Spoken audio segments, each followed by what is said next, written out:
اعوذ باللہ من الشیطان الرجیم، بسم اللہ الرحمن الرحیم۔ کتاب مذہب، سائنس اور نفسیات جو ڈاکٹر محمد سہیل زبیری اور ڈاکٹر خالد سہیل کی کتاب ہے، جس کا ترجمہ جو ہے نعیم اشرف صاحب نے کیا ہے، اس پر بات ہو رہی ہے وجود خدا کے حوالے سے، کیونکہ یہ دونوں ڈاکٹران صاحبان پڑھ لکھ کر ایتھیسٹ ہو گئے تھے، تو انہوں نے پھر قرآن پر اعتراضات کیے اور وجود خدا کو انسانی ذہن کی تخلیق قرار دیا۔ تو ایسی پڑھائی سے میرا خیال میں ان پڑھ رہنا ہی بہتر ہوتا ہے کہ اگر آپ نے مولوی کی جاہلیت سے نکل کے ایتھیزم کے گڑھے میں ہی گرنا ہے تو پھر بہتر ہے کہ جی مولوی کی جاہلیت میں ہی بندہ رہے۔ میں اس کو بھی جاہلیت ہی کہتا ہوں، میں اندھی تقلید کا قائل نہیں ہوں، لیکن جتنی عقل آپ دین کے خلاف استعمال کرتے ہیں، سائنس کے خلاف بھی استعمال کریں نا۔ دین کے لیے تو آپ کے ذہن بڑے لاجیکل ہو جاتے ہیں اور بڑے سائنٹیفک ہو جاتے ہیں، تو پھر سائنٹیفک ہیومنزم کے خلاف بھی آپ کے ذہن جو ہے بڑے لاجیکل ہونے چاہیے، کریٹیکل ہونے چاہیے، اور اسی طرح سائنٹیفک ہونے چاہیے۔ اس کو بھی انہی بنیادوں پہ پرکھو، لیکن ادھر آگے پھر جی آپ نہ کریٹیکل رہتے ہیں اور نہ سائنٹیفک رہتے ہیں اور نہ لاجیکل رہتے ہیں، اور انتہائی الاجیکل چیزیں جو ہیں وہ ایکسیپٹ کرنے لگ جاتے ہیں، جیسے کہ مسٹر چانس، ہر جگہ مسٹر چانس جو ہے فل ان دی بلینکس کر جاتا ہے آپ کی، جو کہ شعور کے بالکل اپوزٹ ہے بات، اور ایک عام کامن پریکٹس جو ہے، عام کامن تجربہ اور مشاہدہ جو ہے انسان کا، پوری انسانیت کا، اس کو آپ ریجیکٹ کر دیتے ہیں۔ ایک سوئی خود نہیں بن سکتی، لیکن اس سے لاکھوں کروڑوں گنا پیچیدہ امینو ایسڈ کا جو خلیہ ہے وہ خود بخود وجود میں آ سکتا ہے، وہ خود بخود مالیکیول خود بخود وجود میں آ سکتا ہے۔ یہاں پھر کیوں آپ کی لاجک گھاس چرنے چلی جاتی ہے؟ تو ان دونوں ڈاکٹران صاحبان نے قرآن پر تو انتہائی سطحی اعتراضات کر کے دین کا اور پھر خالق کا بھی انکار کر دیا، لیکن مادی فلسفے کے بارے میں جو اعتراضات عقلی اور علمی سطح پر وارد ہوتے ہیں، ان کی وجہ سے مادی فلسفے کی نفی نہیں کی، یا پھر ان اعتراضات کا ڈاکٹر محمد سہیل زبیری اور ڈاکٹر خالد سہیل کو علم ہی نہیں تھا۔ مادی فلسفے پر مندرجہ ذیل اعتراضات وارد ہوتے ہیں، اور ان سوالوں کا کوئی تسلی بخش جواب ان مادی فلسفے یا نظریے والوں کے پاس نہیں ہے، اور اگر ہے تو پیش کریں۔ ہر جگہ بس ایک ہی بہانہ ہوتا ہے، جی یہ بائی چانس ہوا ہے، یہ اتفاقیہ طور پر ہوا ہے۔ تو کوئی ہمیں بتائیں نا کہ یہ سمپل ترین سوئی بھی بائی چانس پیدا ہو جائے، کوئی ایک مشاہدہ تو کروائیں نا۔ سوئی کیا ہے؟ ایٹموں کا ایک ڈھیر ہے، بیچ میں ایک سوراخ ہے، بس۔ اتنی سمپل ترین چیز بھی ہمیں کوئی ایک مشاہدہ کروا دے بائی چانس کی، تو ہم مان لیں گے پوری کائنات کے بارے میں، اور اتنے کمپلیکیٹڈ امینو ایسڈس کے چین کے بارے میں بھی مان لیں گے کہ ہاں جی ہو سکتا ہے۔ تو جو مادی فلسفے پر اعتراضات ہیں وہ اب میں بیان کرتا ہوں۔ نمبر 1، بگ بینگ کا دھماکہ 17.7 بلین سال پہلے کیوں ہوا؟ 30، 40 یا 50 بلین سال پہلے کیوں نہیں ہوا؟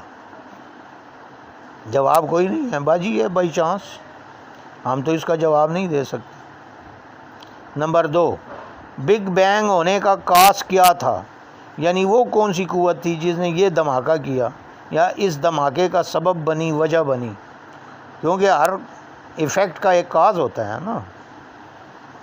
تو بگ بینگ جو ہے، پہلی چیز تو یہ ہے کہ جی وہ کس قوت نے کیا، اور دوسری وجہ پھر دوسرا سوال یہ بنتا ہے کہ جی 17.7 بلین ایئرس پہلے کیوں کیا؟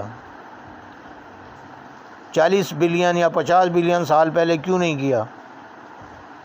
تیسرا اعتراض، بگ بینگ جس سنگولیرٹی سے وقوع پذیر ہوا اس سنگولیرٹی کے اندر تو مادہ اپنی سادہ ترین شکل میں موجود تھا، تو پھر بگ بینگ کے بعد اس مادے نے ترقی و عروج اور تکمیل کی طرف اور مختلف عناصر اور مرکبات بنانے کی طرف سفر کیوں شروع کیا؟ بس اپنی اسی اوریجنل شکل میں رہتا، آخر اس نے یہ ارتقائی عمل کیوں شروع کر دیا ہے؟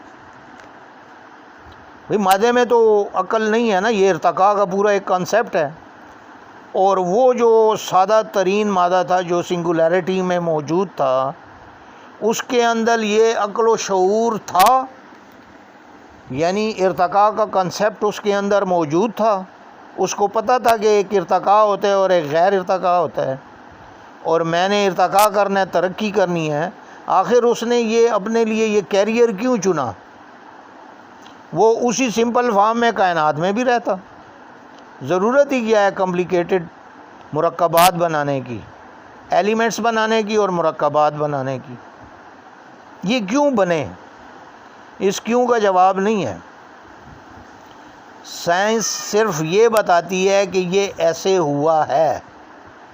سائنس سے پوچھو کہ یہ کیوں ایسے ہوا ہے تو وہ اس کے پاس کوئی جواب نہیں۔ سائنس بتاتی ہے کہ جی پانی 2 ہائیڈروجن کے ایٹم اور 1 آکسیجن کا ایٹم مل کے پانی بنا ہے۔ اب ان کو بتائیں کہ نہیں جی یہ پانی کیوں بنا ہے، یہ کس نے ڈیسائیڈ کیا ہے کہ اس سے پانی بنے گا، یہ فارمولہ کس نے ڈیسائیڈ کیا ہے؟ اس کا کوئی جواب نہیں ہوتا۔ پھر بس یہ بائی نیچر ہے، بائی چانس ہے، بس یہ شروع سے یہ بیہیویئر آف نیچر۔ بھئی بیہیویئر آف نیچر تو ہے، لیکن کیوں ہے؟ There are other options also, why this option is being selected? Option کو سلیکٹ کرنے کے لیے شعور چاہیے نا، تو شعور تو ہے نہیں مادے میں، تو پھر اس آپشن کو کیوں سلیکٹ کیا؟ چوتھا اعتراض، پھر ہماری کہکشاں میں، ہمارے نظام شمسی میں جتنے سیارے ابھی ہیں 9 یا 10، یہ 19 یا 20 کیوں نہیں بنے؟ سوال ہے نا، یہ 9-10 کیوں بنے ہیں بھائی؟ 20 بھی بن سکتے تھے، 40 بھی بن سکتے تھے، وہ اتنے کیوں نہیں بنے؟ پھر ساری آکسیجن صرف زمین پر کیوں آ گئی ہے؟ ظاہری بات ہے کہ آکسیجن تو وہ نیبولا میں ہوگی نا، جو اوریجنل نیبولا تھا، تو اس سے آکسیجن ساری نکل کے زمین پہ کیوں آ گئی ہے؟ یہ دوسرے سیاروں میں آکسیجن کیوں نہیں گئی؟ اعتراض نمبر 5، پھر زمین پر کرۂ ہوائی کیوں بنا اور پانی صرف زمین پر ہی کیوں بنا؟ دوسرے سیاروں پر پانی کیوں نہیں بنا؟ کیونکہ اب پہلے تو کسی میں بھی موجود نہیں ہے نا، اور اگر وہ انیشل نیبولا میں ہے تو پھر باقی سیاروں پہ بھی پانی بننا چاہیے تھا، وہاں بھی آکسیجن جانی چاہیے تھی، یہ ساری آکسیجن ایک طرف کیوں آ گئی ہے؟ سوال نمبر 6، زمین کی فضا میں 8% آزاد آکسیجن ہے، آخر اس آکسیجن نے بھی تو پانی کیوں نہیں بنا لیا؟ یا فضا کی آزاد کاربن سے مل کر کاربن ڈائی آکسائڈ کیوں نہیں بنائی؟ مطلب یہ 8% آکسیجن کیوں باقی رہی؟ اسی لیے نا کہ لائف فارم پیدا ہو سکے، لیکن ظاہری بات ہے کہ وہ تو شعور نہیں ہے، بائی چانس کام ہوا ہے، وہاں تو کوئی تخلیق کرنے والا ہے ہی نہیں۔ ہاں تخلیق کرنے والا ہو تو پھر تو بات سمجھ آتی ہے کہ بھئی یہ اس نے اس لیے کیا تھا کہ جی بعد میں اس نے لائف بنانی تھی، تو اس لیے 8% آکسیجن کا ہونا ضروری تھا، اور ایسی لائف بنانی تھی جس کی ڈپینڈنس آکسیجن پر ہو۔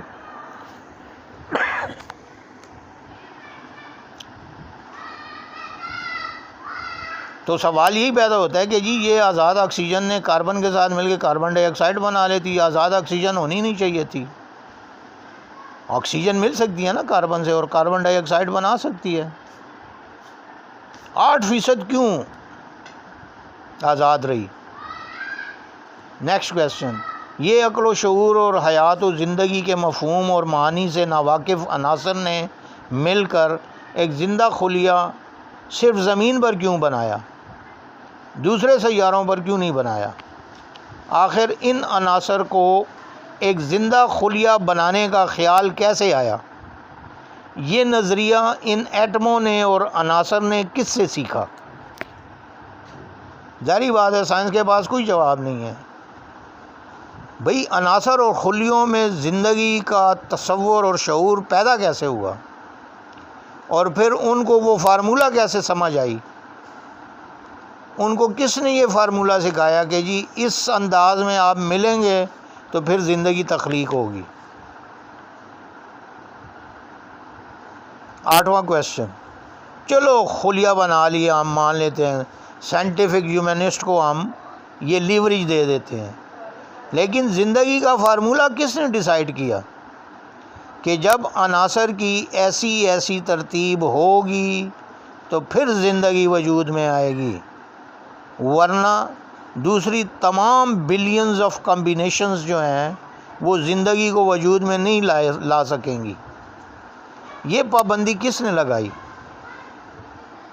یہ زندگی کا فارمولہ زمین پر کس کو معلوم تھا، اور یہ فارمولہ کس نے بنایا اور کس نے امپلیمنٹ کیا؟ ہے کوئی سائنس کے پاس جواب؟ کیونکہ billions and trillions of combinations اور ہو سکتی ہیں، تو ایک خاص کمبینیشن زندگی کیوں کریٹ کرتی ہے؟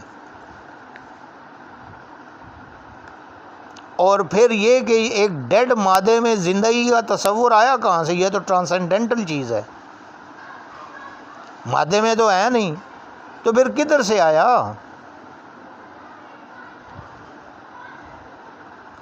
اعتراض نمبر 9، پھر اس خلیے کو ارتقاء کا تصور کس نے دیا، اور یہ خلیہ زندگی کی مختلف انواع و اقسام تخلیق کیوں کرنے لگا بغیر کسی علم کے اور شعور کے؟ اس خلیے کے پاس نہ تو انسان جتنی عقل تھی، نہ کیمسٹری کا علم، پھر اس خلیے نے اتنی انواع و اقسام کی چیزیں کیسے بنا لیں اور ارتقاء کا سفر کیوں شروع کیا؟ یعنی اس خلیے کے پاس ارتقاء کا تصور موجود تھا اور اس نے اپنے لیے ایک کیریئر کا انتخاب کیا، تو یہ تو سب شعور کی باتیں ہیں، تو شعور تو اس میں تھا نہیں۔ تو یہ جو ٹرانسینڈنٹل کنسیپٹ آف ایوولوشن ہے یہ کہاں سے آ گیا اس خلیے میں، اور اس نے ارتقاء کیوں شروع کر دیا؟ اور آخر کار اس بے عقل و شعور خلیے نے پورا انسان تخلیق کر لیا، مگر آج دنیا کے سارے انسان اپنے سارے علم و شعور اور سپر کمپیوٹر کی مدد کے ساتھ دنیا کے تمام سائنسدان، تمام ماہرین کیمیا، ماہرین طبیعیات، ماہرین حیاتیات، ماہرین آرکیٹیکچر، جتنے بھی ماہرین ہیں دنیا کے، اور جتنے بھی سائنسدان ہیں اور جتنی برانچز آف نالج ہیں، وہ سارے مل کے اور اپنا سپر کمپیوٹر لے کے اس کو استعمال کر کے ایک خلیہ نہیں بنا سکتے، لیکن اس خلیے نے انسان کو تخلیق کر دیا۔ واہ جی کیا بات ہے سائنٹیفک ہیومنزم کی، کہ سائنٹیفک ہیومنسٹ جو ہے خلیے کو انسان کا خالق تو مانتا ہے، لیکن یہ عقل و شعور والے سارے انسان مل کے ایک خلیہ نہیں بنا سکتے۔ اس تضاد کا کیا جواب ہے؟ لہذا ماننا پڑے گا کہ جو انسان کو تخلیق کرنے والا شعور ہے وہ اس خلیے کے شعور سے بہت سپیریئر ہے۔ یہ سارا ایک گرینڈ ڈیزائن ہے اور گرینڈ پلان تھا، اور ایک گرینڈ کریٹر کا پلان تھا، اور وہ کریٹر جو ہے غیر مادی ہے، مادے سے ماورا ہے، وہ پیور کانشسنس ہے، شعور مطلق ہے، جس کو ہم کائناتی شعور کہہ سکتے ہیں۔ لہذا اس کائنات کا خالق ایک کائناتی شعور ہے، شعور مطلق ہے، شعور کامل ہے، اور اسی کو مذہب کی زبان میں خدا کہتے ہیں، گاڈ کہتے ہیں۔ یہ ایک حقیقت ہے، نہ کہ انسانی ذہن کا تخلیق کردہ تصور۔ کیا یہ مان لیا جائے کہ بگ بینگ سے وجود میں آنے والا سادہ ترین مادہ، یا ہم اس کو کوہ ہمالیہ کا پتھر کہہ لیتے ہیں، کیا کوہ ہمالیہ کا پتھر دنیا کے تمام ڈاکٹروں، انجینئروں، بائیو کیمسٹوں، سائنسدانوں، کمپیوٹر کے ماہرین اور سپر کمپیوٹر سے بھی زیادہ ذہین اور صاحب علم تھا، کہ اس نے عقل و شعور و علم کے بغیر زندگی کی لاکھوں کروڑوں اقسام تخلیق کر لیں، اور سب سے بڑھ کر یہ عقل و شعور و آگاہی کا حامل انسان بھی تخلیق کر لیا، مگر آج دنیا کے تمام مضامین کے ماہرین اپنے سپر کمپیوٹر کے ساتھ مل کر زندگی کا ایک خلیہ تخلیق نہیں کر سکتے۔ ایسا نظریہ، ایسا بلیٹنٹ لاجیکل کنٹرڈکشن والا نظریہ جو ہے ڈاکٹر محمد سہیل صاحب اور ڈاکٹر خالد سہیل صاحب جیسے انتہائی پڑھے لکھے انسانوں کا ہی ہو سکتا ہے، اور ایسے ہی سائنٹیفک ہیومنسٹ کا ہی ہو سکتا ہے۔ جو مذہب والے لوگ ہیں وہ تو بیچارے ویسے عقل سے فارغ لوگ ہیں نا، تو یہ سائنٹیفک ہیومنسٹ چونکہ بہت پڑھے لکھے ہیں، وہ اس طرح کا لاجیکلی کنٹراڈکٹری نظریہ وہی رکھ سکتے ہیں، اور اس پر پھر مطمئن بھی ہوتے ہیں، اور اپنے آپ کو بڑا لاجیکل بھی سمجھتے ہیں اور سائنٹیفک بھی سمجھتے ہیں۔ تو ان ڈاکٹروں سے کہہ دو کہ اگر پڑھ لکھ کر عقل سے اتنی دشمنی ہو جاتی ہے، یا انسان عقل سے اتنا فارغ ہو جاتا ہے، تو ہم بھائی ان پڑھ ہی بہتر ہیں، کم از کم ایسے عقلی تضاد میں تو نہیں جی رہے۔ تو یہ ہے سائنٹیفک ہیومنزم یا ہیومنسٹ کا فلسفہ۔ برگسان اپنی کتاب کریٹو ایوولوشن کے مقدمہ میں لکھتا ہے کہ ہماری فکر اس قابل ہی نہیں کہ وہ زندگی کی حقیقت کو ہمارے سامنے لا سکے، یا زندگی کی ارتقائی حرکت کا صحیح اور پورا مفہوم پیش کر سکے۔ یعنی یہ ہماری عقل نہیں کر سکتی، اسی لیے ہمیں وہی کی ضرورت پڑتی ہے۔ برائٹ مین کہتا ہے کہ عقل انسانی کسی معاملے کے متعلق بھی آخری دلیل، مکمل شہادت اور منطقی یقین باہم نہیں پہنچا سکتی۔ انسانی علم قطعی یقین تک پہنچانے کے قابل ہی نہیں ہے، یہ جی برائٹ مین کہتا ہے۔ اور یہ پرویز صاحب کی کتاب انسان نے کیا سوچا کے پیج نمبر 408 سے یہ ان کی جو کوٹیشنز ہیں وہ لی گئی ہیں۔ مسٹر شین کے الفاظ میں، جس طرح ہمارے حواس اس وقت بہتر کام کرتے ہیں جب ان کی تکمیل عقل کے ذریعے ہوتی ہے، اسی طرح ہماری عقل اس وقت بہتر کام کر سکتی ہے جب اس کی تکمیل وحی یا ایمان کے ذریعے ہوتی ہے۔ جو آدمی عارضی طور پر عقل سے عاری ہو جائے، مثلا شرابی، اس کے حواس خمسہ تو وہی پہلے والے ہوتے ہیں، لیکن شراب کی حالت میں اس کے حواس خمسہ اپنے فرائض صحیح طور پر سر انجام نہیں دے سکتے، جیسا کہ جب شراب نہیں پی تھی تو اپنے فرائض جیسے انجام دیتے تھے۔ لہذا جو حالت حواس خمسہ کی عقل کے بغیر یعنی شراب کی حالت میں ہوتی ہے، وہی حالت وحی کے بغیر انسانی عقل کی ہوتی ہے۔ اس کی وجہ یہ ہے کہ انسانی آنکھ کی ویزیبلٹی رینج 380 نینو میٹر سے 760 نینو میٹر کے درمیان ہے۔ اس سے زیادہ ویو لینتھ یا اس سے کم ویو لینتھ کی روشنی یا لائٹ کو انسان دیکھ ہی نہیں سکتا، جبکہ روشنی تو انسان کے ویزیبل اسپیکٹرم سے باہر بھی موجود ہیں۔ تو اس طرح انسان دیکھنے کی اس کے ذریعے مکمل حقیقت کو دیکھ ہی نہیں سکتا، لہذا اس کی ویژن ڈیفیکٹڈ رہے گی۔ انسان کی سننے کی جو رینج ہے وہ 20 ہرٹز سے لے کر 20,000 ہرٹز کے درمیان ہے۔ اس سے کم ویو لینتھ کی آوازیں اور اس سے زیادہ ویو لینتھ کی آوازیں انسان سن ہی نہیں سکتا، لہذا انسان کے سننے کی حس بھی اس کو حقیقت کی مکمل تصویر نہیں بتاتی، اور اس حوالے سے بھی اس کا علم ناقص ہے۔ اسی طرح سونگھنے کی حس سے انسان 50,000 مختلف خوشبوئیں یا بدبوئیں یاد رکھ سکتا ہے، اس سے زیادہ نہیں رکھ سکتا۔ دوسرا یہ کہ انسان کی ذائقے کی حس کا 80 سے 90% سونگھنے کی حس پر انحصار ہوتا ہے، یعنی انسان اس کو زبان کی وجہ سے سمجھتا ہے مگر ناک کی حس کی وجہ سے اصل ہوتا ہے۔ تو یہاں بھی انسان کے حواس اس کو دھوکہ دیتے ہیں۔ اسی لیے مسٹر برائٹ مین کی بات کہ انسانی عقل کسی بھی معاملے میں آخری دلیل، مکمل شہادت اور منطقی یقین بہم نہیں پہنچا سکتی، بالکل ٹھیک ہے، اور اسی وجہ سے انسان کو ہدایت کے لیے وحی کی ضرورت ہے۔ اسی طرح مسٹر شین کا تجزیہ بھی بالکل ٹھیک ہے کہ جس طرح انسانی حواس